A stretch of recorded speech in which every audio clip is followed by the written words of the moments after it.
J'ai contacté Amadou à l'été 2019. Il était porte-parole des travailleurs grévistes sans papier de Chronopost d'Alfortville en région parisienne. On prend contact, il me raconte, ils avaient installé un piquet de grève devant le Chronopost pour demander leur régularisation. Je le rencontre et je fais un reportage sur la situation de ces travailleurs sans papier. Amadou ne voulait pas forcément parler de son parcours, il avait très envie de raconter ce qu'il a vécu en France.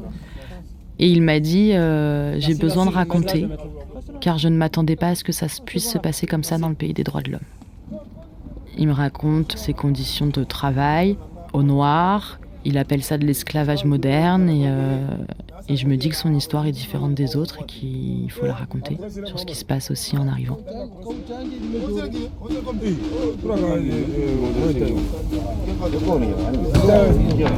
Comme disait Nelson Mandela, un gagnant est juste un rêveur qui n'a jamais subi. Donc nous quand même on est toujours resté à garder l'espoir. Nous on est déterminés jusqu'au bout, on ne va pas surtout lâcher. Voix d'exil. Ils sont privés des droits élémentaires dus aux salariés. Un podcast de la rédaction d'Info Migrants et de RFI Labo. Ils embauchent à 3 ou 4 heures du matin, ils sont employés à temps partiel pour à peine 600 € par mois. Et bien sûr, il n'est pas question pour eux de tomber malades. Quand vous dites que l'immigration pose un problème, il faut aussi parler des avantages de l'immigration. Parce que moi, quand je travaille en France, je paye mes impôts ici. De quoi s'agit-il? D'une situation professionnelle et humaine inacceptable. En effet, le groupe La Poste, qui est une entreprise publique, rappelons-le, recourt, en feignant de ne pas le savoir, à des travailleurs sans papier. J'ai quitté au Mali en 2017. J'étais un étudiant. Après les études, on a des problèmes, on a du mal à avoir les boulots. Amadou, 22 ans. Précisément, j'ai bac plus 2.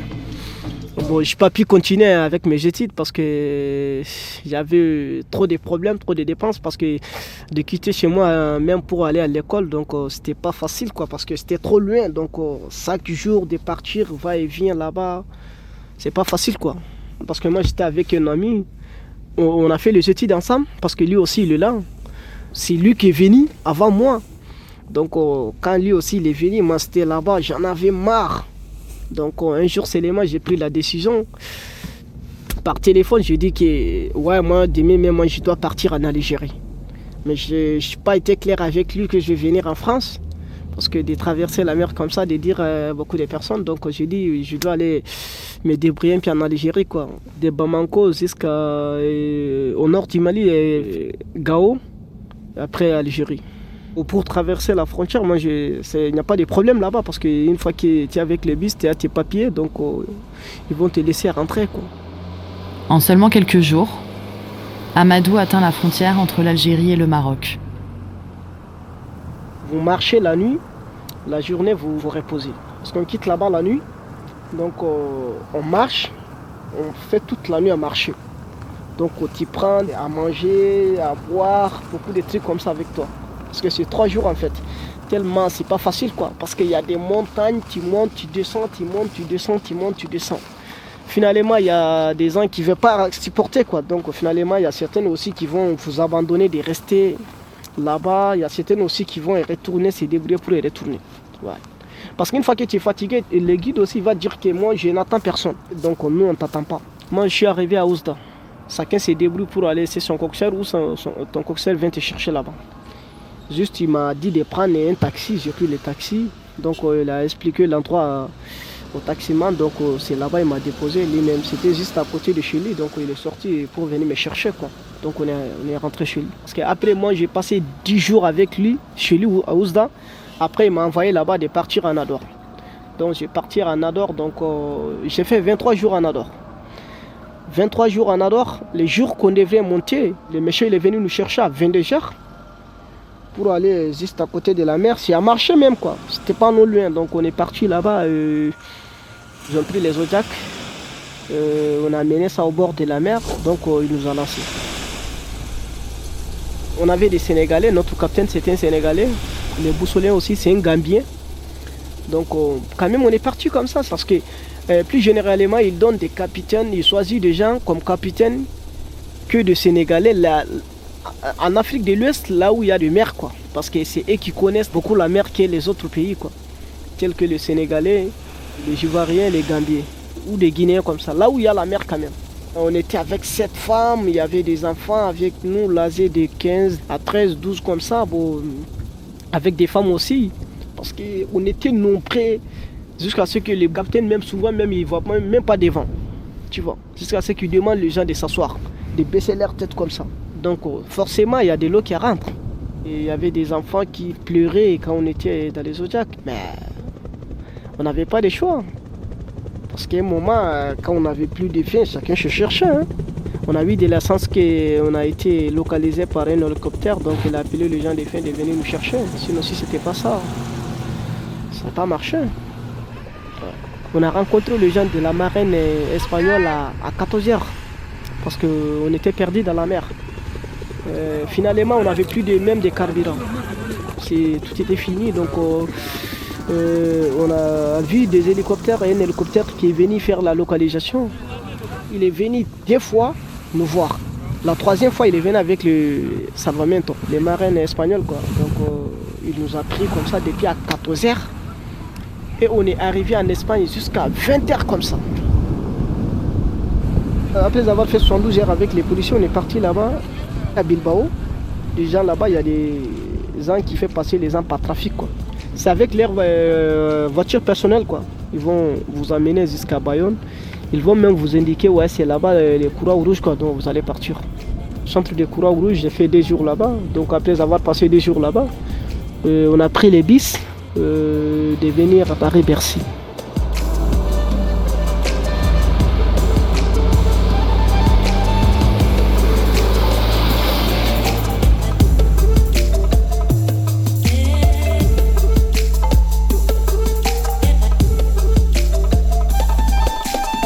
Une fois arrivé à Bercy, j'étais en contact avec mon frère. Et je l'ai trouvé même là-bas, parce que depuis les matins, parce que nous on est venu à 7h du matin ici, je l'ai trouvé là-bas, donc il m'attendait là-bas, quoi. Donc on a pris des métros, des trains comme ça pour venir chez lui, quoi. Une fois arrivé, j'ai pris beaucoup de temps avant de travailler, parce que c'est pas facile quand même de travailler, parce que quand tu n'as pas de papiers, donc c'est lui qui me dépannait chaque fois, quoi. Parce qu'on est parti là-bas ensemble à Mission Intérim, qui est une boîte d'intérim. Donc il a fait inscription, donc, mais de venir travailler, c'est moi qui suis venu, quoi, avec son nom complet. Mais le numéro de téléphone qu'on a donné aux boîtes, c'est mon numéro. À chaque fois les boîtes, c'est moi qui me appelle de venir travailler, quoi. Donc je continue à travailler ici jusqu'à ce qu'on a décidé à faire l'occupation.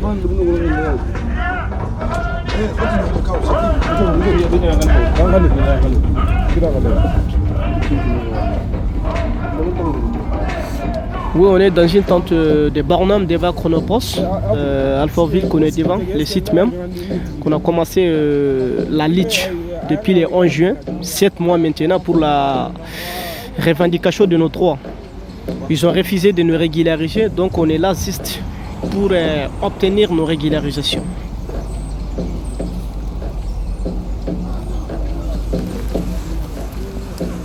C'est ici qu'on amène à manger, on prépare, on fait beaucoup de sauces, quoi. Il y a du pain, il y a des yaourts, il y a de l'eau, il y a des riz, il y a des sandwichs qui nous ramènent ça, il y a des pâtes, plein de choses. Chaque fois il y a des gens qui nous amènent à manger, à boire.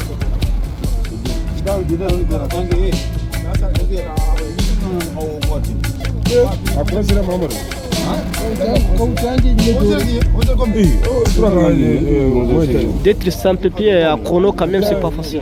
On faisait des déchargements et le tri. On travaillait la nuit, même heure de nuit, mais ils nous payent comme la journée. Donc la partie le plus dur dans leur site, c'est les sans-papiers qui travaillent là-bas. Parce que les gens qui ont leur papier et refusent de faire le déchargement, c'est les sans-papiers qui font tout ça. Donc même un sans-papier peut charger 3 villes à trier comme ça, 4 villes comme ça. Même notre chef d'équipe, lui, il le savait très bien. Jusqu'à ce que souvent même lui-même, il parlait de ça. Il va dire que si celui qui ne va pas travailler, il y a plein de sans-papiers au foyer là-bas. Donc J'étais fou de voir et j'étais remplacé par un autre sans-papier. Lui-même, notre chef d'équipe même, c'est lui-même qui parlait comme ça. Parce qu'ils sont là à nous exploiter, ils savent qu'on n'a pas de papiers, ils ne veulent pas nous régulariser, donc ils veulent juste nous exploiter quoi. On a commencé à consulter des gens en cassette, en inbox, de demander les gens si tu as des papiers ou pas.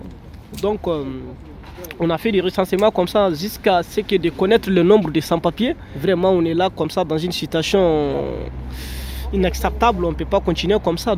Tout début on était plus de 800 personnes ici, donc jusqu'à ce qu'on est resté actuellement à 160 personnes. Nous on sait que d'être devant Chrono comme ça, c'est pas bon pour leur image chalégenne, mais ils n'ont pas le choix de nous faire dégager. Ouais, parce que nous aussi, on est là pour ça. On a installé des tentes ici pour les déranger. Je ne suis pas employeur. C'est ça qu'ils nous disaient quoi. Chaque fois qu'on part là-bas, ils vont dire que ouais, bon, les gens de Chrono disaient que vous n'avez pas travaillé à leur site, qu'ils ne vous connaissent pas. J'ai dit, ils ne nous connaissent pas aujourd'hui, ils peuvent dire ça, sinon nous on a des preuves. Les messages qu'ils nous envoient, nos numéros chaque semaine, donc nous on a ça avec nous, on a des fiches d'épée malgré qu'il n'est pas à notre nom. Mais on a travaillé ici, on a pris des photos à l'intérieur de leur site, on a beaucoup de preuves. On a pris la rendez-vous avec la préfecture parce qu'il nous a dit, bon, je suis prêt à examiner les dossiers. Bon, cas par cas là on a proposé ça, il n'a pas dit, il a dit dans les façons bienveillantes. C'est ça, il nous a parlé. Bon, nous quand même, on a dit, bon, si c'est comme ça, nous aussi, on a pris la décision d'amener les dossiers à la préfecture. Donc, en attendant la réponse, les résultats, quoi. Voilà. Donc, s'il n'y a pas eu toutes les régularisations de Chrono, on ne va pas lever les camps.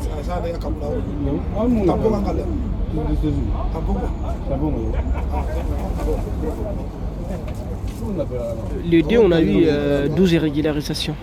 Les 17 aussi, quand on a eu des régularisations, on a levé des tentes. Le 2 aussi, quand on a eu des régularisations, on a levé des tentes. Donc, il a dit, pour les hors chrono, vous ne levez pas de tentes jusqu'à ce qu'ils finissent de faire leur dépôt. Une fois terminé avec leur dépôt, donc vous allez lever les camps. Nous toujours rester à garder l'espoir. Donc en fait, on a eu la victoire à moitié. Voilà. J'ai eu un récépissé de 6 mois d'abord. On a fait une lutte exemplaire, je vais dire que c'est la lutte libère.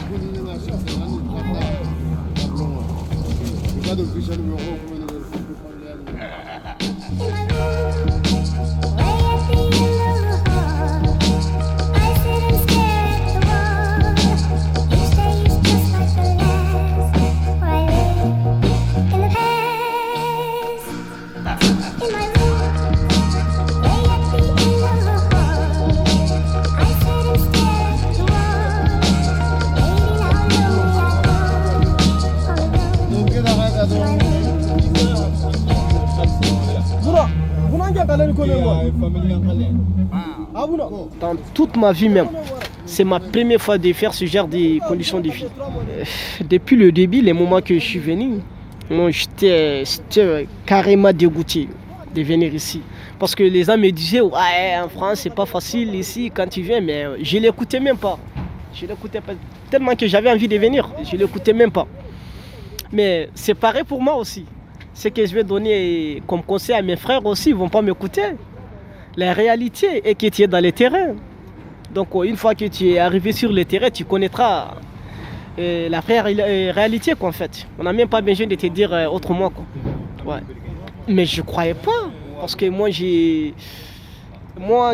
n'attendais pas que la France est comme ça quoi.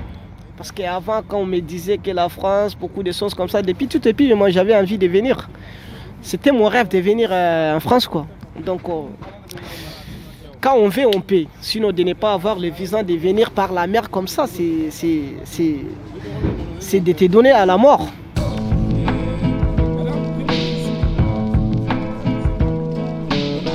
Amadou aujourd'hui vit toujours en France. Il a obtenu une carte de séjour grâce à son combat avec les travailleurs sans papier de Chronopost. Donc il travaille légalement et il aide les autres travailleurs sans papier qui vivent en France.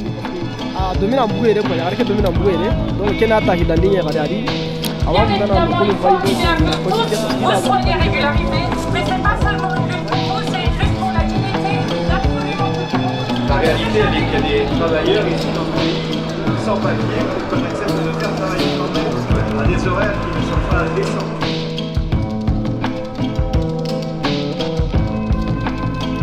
Voix d'exil, un podcast de la rédaction d'Info Migrants et de RFI Labo.